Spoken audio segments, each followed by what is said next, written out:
Hello, everyone. This is Mike Feldbauer from the Flagler County Drug Court Foundation coming to you from Flagler Voice Podcast Studio. I have a very special guest in the studio with me, which will introduce you to her shortly, and we will be right back.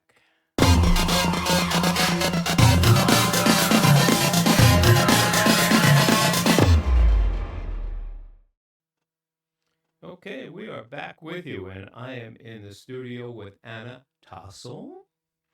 And Anna is here today just to give us a conversation about her road to recovery, what it's been all about, what are the ups, the downs, the curves, the straight rides. So, Anna, whatever you feel comfortable talking about is what we want to hear. And here you are, you're on the air. Awesome. Well, first and foremost, thank you, Michael and Flagler Voice, for this podcast studio, for people to come in here and share their truth and share their authentic, vulnerable path to recovery. And I'm really honored to be here today. So, if you do not know who I am, my name is Anna Tossel. I am a woman in long term recovery from substance use disorder. I will be celebrating 8 years of continuous recovery this June. Excellent. I just looked at a calendar, Michael, and that's like 2 months away. Yeah. That blows my mind. Yeah. Like, I feel like I just celebrated 7 years. So, Time flies. yeah. Time flies. I'm super, super grateful to be here. I'm super grateful to be in recovery, and I'm excited to share my path to recovery because I believe there's so many different pathways. Yeah.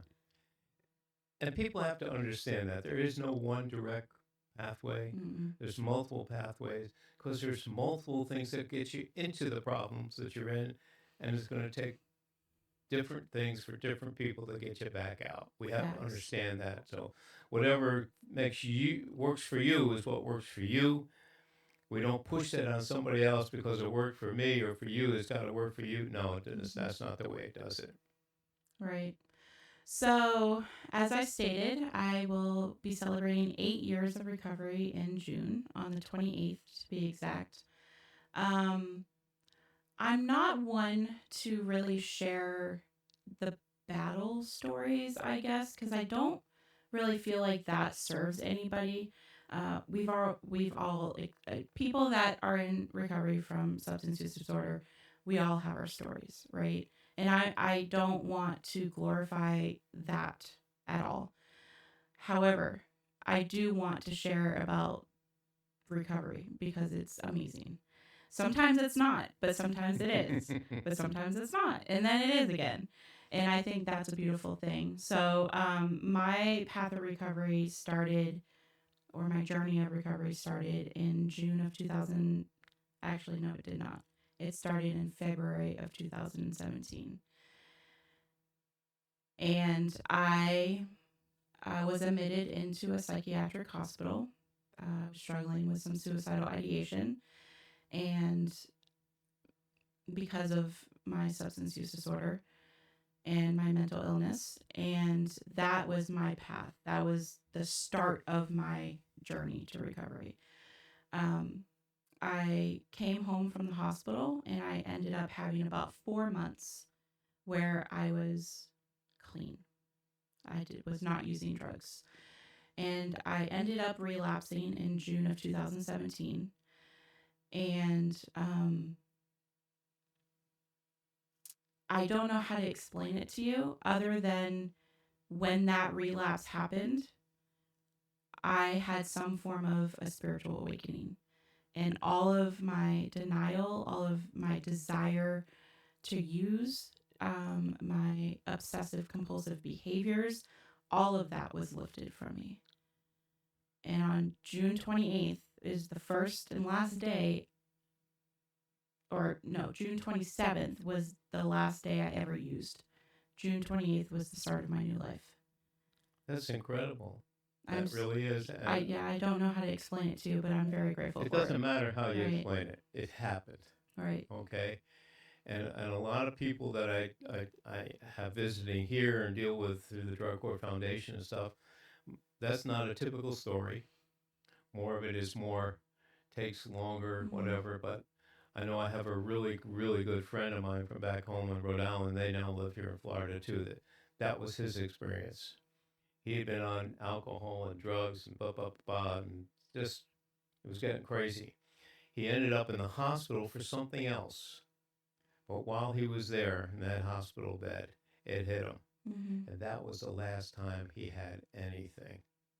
And to this day, and that's going back, gotta be, well, we've been here 19 years Mm-hmm. before I got here.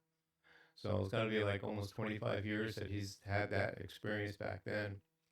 And it was a spiritual awakening for him also. Mm-hmm. That was part of it. Yep. I'm super grateful for that experience. I feel like that relapse had to happen because half of me wanted to stay clean and the other half of me still had those reservations where, like, okay, if I go to the hospital, I could possibly get a certain type of medication.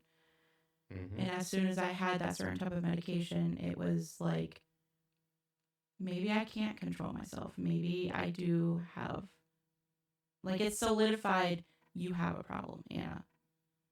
And then in that same moment, that's when the spiritual awakening was like, that's not for you anymore. Like, you have a bigger purpose in this life.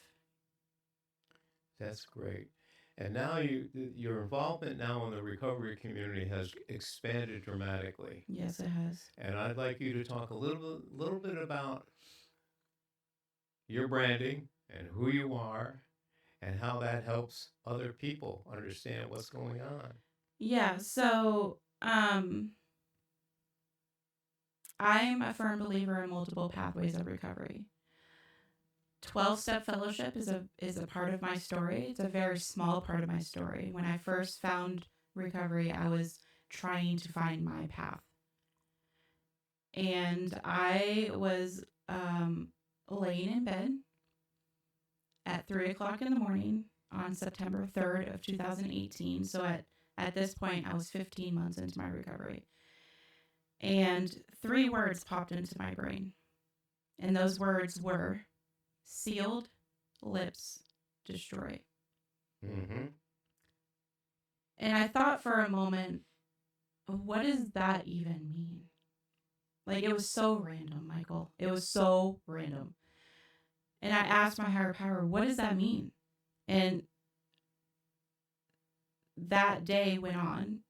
Early in that morning, the meaning of that became very clear to me personally. It means that if I did not, let me back up for a second. I was 15 months into my recovery and I was super miserable and I was on the verge of relapsing and going back out. If I did not start talking about the things that were causing me pain, it would destroy me from the inside out. So sealed lips destroy became my path to recovery. The next day, on September 4th, 2018, I created a Facebook page called Sealed Lips Destroy. And I started sharing my truth, my raw, vulnerable, sometimes ugly, sometimes happy truth. I started recovering out loud, so much so that 6.5 years later, our community on Facebook has grown into this unbelievable, most beautiful community of people from all over the world. We literally have people from like Europe, like the UK, a part of our community. All these people are either in recovery themselves, have been affected by substance use disorder. They love someone, their family, have lost someone. They struggle with mental health issues. Because I shared so vulnerably and openly with the world, we now have an amazing community of people literally supporting each other through everything. That's phenomenal. And I know you have thousands of followers.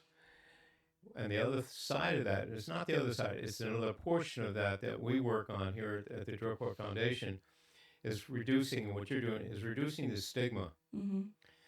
You know, I tell this most every time I do a broadcast or a podcast with anybody that the community at large can be part of the solution or part of the problem. Mm-hmm. If you want to be part of the solution, you have to understand what causes substance abuse. In 12 years that I've been working in this area, I've never met one person that wanted to become an addict. Not one. No. There's stories behind each and every one of them. Much of it is early life trauma. It could be because of medical issues and they didn't properly take care of the medicine when they were doing it. There's so many issues that cause it, but no one goes into it saying, "Oh boy, I'm going to pick this up because I want to be an addict." No. I had a 9 millimeter kidney stone that I had to have a surgery for, and I got a prescription. And at the time in my life, I was in a very abusive relationship and marriage where when I took that certain medicine, not only did it take away my pain from my surgery, it took away all of my emotional pain. And that's how I just wanted to be happy. And that's how I got hooked. So our intent is to, by doing these podcasts, is certainly hope it helps the community that will listen to it to understand that when we're looking at somebody that's suffering from substance abuse and trying to recover, particularly, we have to understand they're not criminals. Okay, this isn't, and I use this over and over again. This is not some Hollywood movie, and everything that's going on is in the back alleys in New York, Chicago, L.A., Dallas, Houston. No, it's in every neighborhood. There are no physical boundaries. There's no ethical boundaries. People, all backgrounds, suffer in it. And it's because of something that's gone in their life that they haven't been able to figure out how to cover. Right. And that's a shame. We have to be more aware of that in the community, so we're out there to tell people, if you've got something, we're here to help. Mm-hmm. And of course, you know it better than anybody else. You have to get to the point where you want the help and are willing to accept it. Because those of us who are there to help, we're not the cure. Right. We're just an opportunity to help you get to that cure. And reducing that stigma will save lives. Mm-hmm. So, community, be part of the solution. Don't be part of the problem. I think that's a good point that you touched on is like addiction doesn't discriminate, right? Neither does recovery. That's right. Every single person out there that's listening to this right now, if you're in the thick of it, you can find recovery. It doesn't discriminate. Yes. Like it's possible. Again, that's an excellent comment on that, and so true. Mm-hmm. So true. And we hear this kind of stuff from people. We're down First Friday of every month down at Flagler Beach, and we get to talk to a lot of people and hopefully educate a lot of people. And we hand out free Narcan, which is, for those who don't know what it is, it will help somebody that's overdosed from an opiate to survive. And our theory is, and our desire is to say if they're dead, they can't recover. So we want to make sure that they live. But we'll get people come by and say, just let it. No. You wouldn't do that. Substance abuse is just like any other disease because it is officially classified as a disease. Mm-hmm. And it could be, somebody could be on the ground and they're having a heart attack. Would you want to help them? Yeah. Well, if you see somebody on the ground, you don't know what's causing that. You still want to be able to help them. So Narcan for us is just like CPR. Yeah. Take it, use it. The Surgeon General of the state of Florida wants every household to have it not because you need it personally, right? And you never know when you come across somebody that's going to need it. And another story I tell most every podcast is the only time I've had to use it, I drove into my neighborhood. There was a car off to the side of the road. Guy slumped over his steering wheel. Thank God another couple had already stopped. They were calling 911. I had got out, and because I carried the Narcan, I had to dose that person twice before EMS got there. I don't know their name. I don't care. All I know is that day that person survived. It's a son. And we hope he continue to survive. But that's all you can do. There's a lot of people that I've heard say, well, Narcan is just enabling. I'm sorry. No. The only thing that Narcan enables is breathing and another chance to find recovery. Period. That's it. That's it. If you want to be an enabler, that's a good enabler. There's other enabling is not so good. Yeah. And that's difficult in this world that we have to deal with, particularly with family, when we try to want to help them. And we got to be careful on what we do to help, because sometimes the help that we offer is just enabling them to continue where they are. Right. So it's It's a good thing to talk about. It's definitely a good thing to raise awareness about, but also like take action behind and stuff too. Um, so yeah, I mean, Sealed Lips Destroy is the path to my recovery. It's the way that I've shared authentically. I've recovered out loud. Um, I don't know really what else to share. well, if that's what you got, that's okay. All right. I mean, I can I share like the to other have I part like I of like to Sealed let Lips people Destroy. know how to get a hold of you that are interested in Sealed Lips Destroyed. Get them to either your Facebook or your website and see what you have to offer, because you do all these shirts now that have special meaning, first to you and then to the Hmm. people that have been following with you. And I think that's great. And it keeps you out into the world of recovery. Right. So there's a second half of Sealed Lips Destroy that that is honestly just a vehicle to monetarily give back and help people, but also help people in a way where they can wear a shirt and spread awareness and start conversations, right? So over the years, Sealed Lips Destroy is primarily a community of people, but I wanted to make a bigger impact. So it's morphed into a clothing brand. And our mission behind the clothing brand is to break the silence around all the really hard things to talk about, like addiction and mental health struggles and grief and recovery through clothing. So when you wear our shirts out in public, one, it's an anchor in your personal recovery from anything, really. And two, you start conversations because we don't heal alone. We don't heal in silence. We heal together. So that's the mission behind the Sealed Lips Destroy clothing brand. Um, and yeah, you can find me on the majority of our community is on Facebook. You can find us on there, just Sealed Lips Destroy. The Facebook group might pop up, but there is a Facebook group, like a private Facebook group, but it's a Facebook page that you want to look for as well. And there's like over 45,000 of us Oh on my that page. goodness. Yeah, it's Oh, and you're going to share this interview with them. yeah, of course. Yeah, definitely going to do that. Yeah. That is, I just admire what you're doing. I appreciate that. Do Thank that you. because you're an example of exactly what the Drug Court Foundation is about. Okay, it's about helping people in recovery, those who want the help particularly. It's about educating our community, and the thing that you talked about your clothing does start conversation. Mhm. And for some people, that's important because some people aren't good conversational starters. Mhm. All they have to do is wear the shirt, and if somebody says, "What's that about?" then they don't have any trouble talking about it. Right. It's out there, and we need more of that. Or even if like okay, so we have our suicide awareness and prevention t-shirt that has a very simple semicolon with the word stay on it. If you wore that out into public and someone was actively struggling with ideation and they saw that, the shirt itself could literally save their life. You couldn't like you don't even have to say anything to each other. All they do is like they saw the shirt and they're like, I was looking for a sign. Thank you. Like to themselves, and they would stay. That's it's there.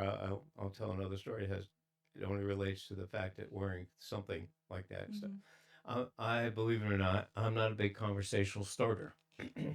I used to travel for work. I traveled. My territory was the whole U.S., so I was on an airliner usually twice a month. And I wore a shirt that talked about a ministry. And people would say, "What is that?" That gave me the perfect opportunity to talk about what it was. Mm-hmm. But I couldn't lean over to the guy next to me or the Right. lady next to me and say, "Hey, do you want to know about the shirt?" Right. No. They saw the shirt, they saw what it said, and they said, "Well, I think I've heard something about that. What is that?" And that opened a Right. whole conversation up on what we were doing at that time. Yeah. And so doing what you're doing is it definitely works. There's Mm-hmm. no question about it. And I'm so happy that we have you in our community here physically, not just your worldwide audience, Right. but the community of Flagler County, because again, we need a great awakening here as it pertains to substance abuse. We have a beautiful community, and many of the people just don't think it's here. And it is here. And like we talked about, there's no borders, no boundaries. The family that heads our Narcan division lived in a guarded, gated community, and their daughter, the drug dealer, got in, provided the drugs that killed her. There was no boundary there. There was no boundary. We're blessed that a family like that has dedicated their lives to hopefully help people not go through that. Mm-hmm. And they're out there talking about it as you are, because those lips, if they're sealed, again, people don't know. So they're out there telling people, here's what you have to be aware of. Here's what's going on. And since we lived in this area that you think is so nice and so beautiful and you can't get in, they're wrong. I know personally, if I had to, I could get into every gated community in the county. There are different ways, but you can do it. So that doesn't make you safer than people that don't live in a gated community, because this spread of this disease is all over. Mm-hmm. In the last 6, 7 years, Flagler County has been between the second and 10th highest overdose county in the state of Florida based on our population. And it's not where most people think it is. It's not in the hood. It's not out in the western part of the county. It's in Palm Coast. That's where the majority is. That's where the money is. Does it happen in those other places? Oh, yes, it does. But if you look at the numbers that are happening based on the populations of those areas, the concentration of the problem is right here in Palm Coast. The county itself has got problems. And I'm not saying it's the government's issue to do it. This has to be a combination of both private and government, finding different ways to educate the community, different ways of helping those who need the help. We have to work together. Mm-hmm. We're not opposed. There are other organizations out there that do a good job, and we need to help them continue to do a good job, like helping people like out in a western part, Dewey World, Mm-hmm. that has a place for people to come and be safe. So that there are other organizations that are there to help. And like you said, if you want it, you can find it. Right. And the other point that you touched on is like, yeah, we might have a community on the internet of 45,000 people. However, I'm trying my hardest to be out in the community here on the ground. Yep. Right. So if people want to find me and they need someone to talk to, you can message me first on the internet, and then I will literally come and meet you in person and have a conversation with you. But also, I try to be at the European Village Farmers Market every Sunday with pop up with what Excellent. Seal Lips has Excellent. to offer. Okay. Nobody has to buy anything. That's not mandatory. Right. Honestly, I go there and pop up to get myself out of the house, so I don't lose my mind and meet amazing people with amazing stories. That's great. So we can find you every weekend. What days a week is it there? It's every Sunday at the European Village, the Palm Coast Farmers Market, from 11 to 3:30. 11 to 3:30, European Village. Okay. That is great. And I know we see you pretty much every first Friday down at Flagler Beach. You can come visit. She usually hangs around our booth down there at the Drug Court Foundation booth. She's walking around, meeting the other groups that are there, telling her story to everybody who's willing to listen to it. And people are stopping her and say, "What does that mean?" And it works. It works. So it, I don't know where else to go today either. So I Yeah, mean, your I just story has been, and I agree with you. You don't want to spend lots of time on the negative. yeah, You know, there was a negative to get the story started. right. The detail is not necessarily important. For some people, it's more important than others.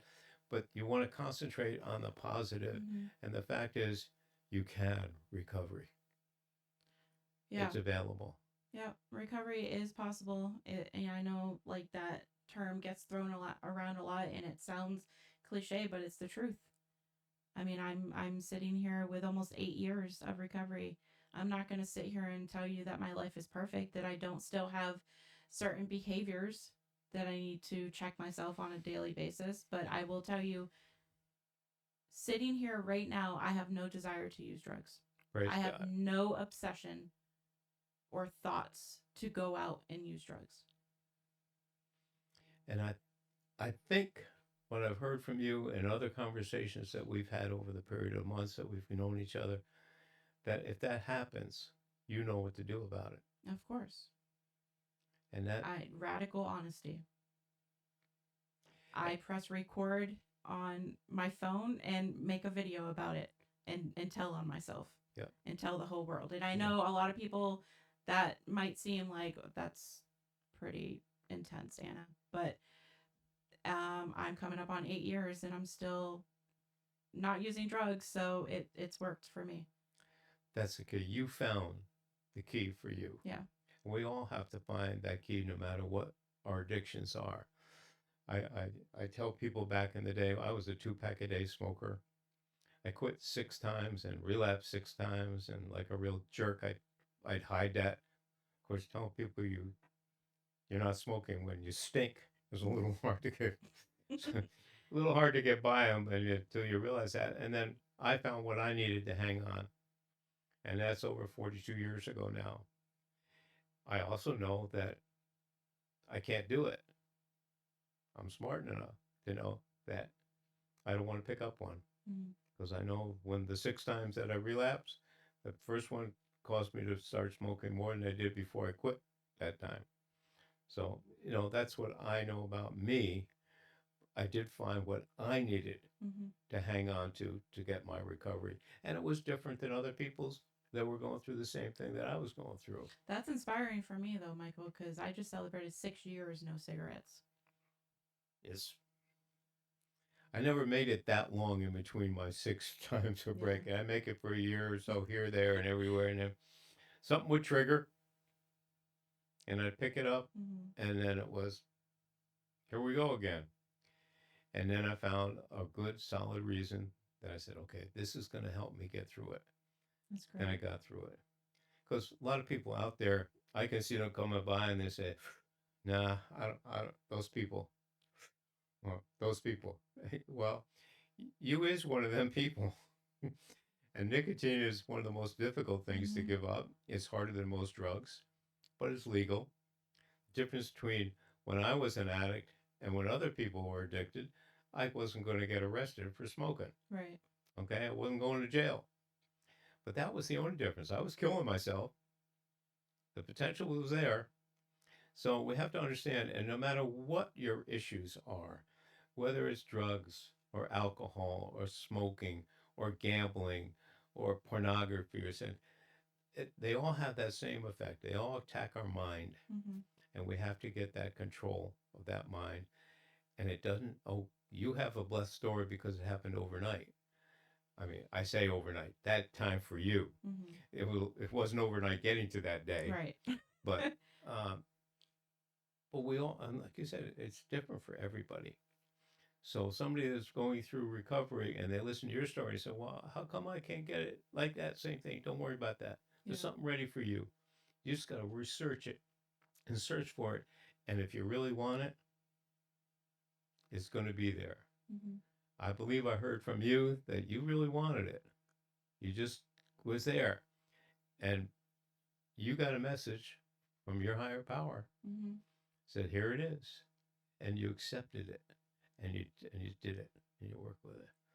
So I'd really like to thank you for being with us today. This has Thank you been a for having great me. time together. We will have you back in the future again, Yes. talking more about what's going on in the county as you get there. So this is Mike Bellbauer from the Flagler County Drug Court Foundation, speaking to you from the Flagler Boys podcast studio here at Palm Coast. And we're going to be signing off for the day. You Bye, have everybody. a great day.